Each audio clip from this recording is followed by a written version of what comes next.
federal grand jury returned a late afternoon indictment against Luigi Mangione, the man accused of gunning down a healthcare CEO on a Midtown street.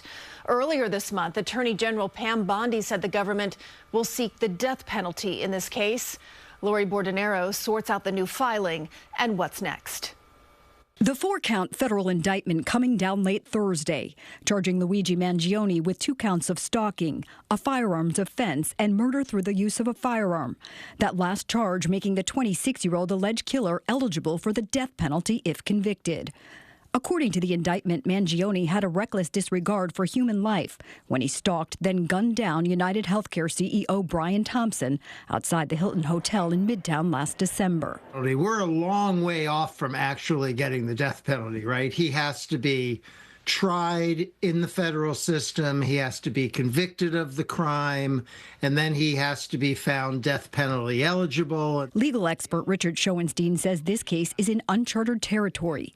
Mangione has previously pleaded not guilty to New York State charges of murder, as well as terrorism, which carries a penalty of life in prison. In an ordinary case, in ordinary times, the state and the federal government would work out things like who goes to trial first. I don't believe the federal government and the New York State prosecutor's office are getting along very well. Mangione's attorney declined to comment Thursday, instead referring CBS News to an April 1st statement decrying the death penalty. It says, in part, Luigi is caught in a high-stakes game of tug-of-war between state and federal prosecutors, except the trophy is a young man's life.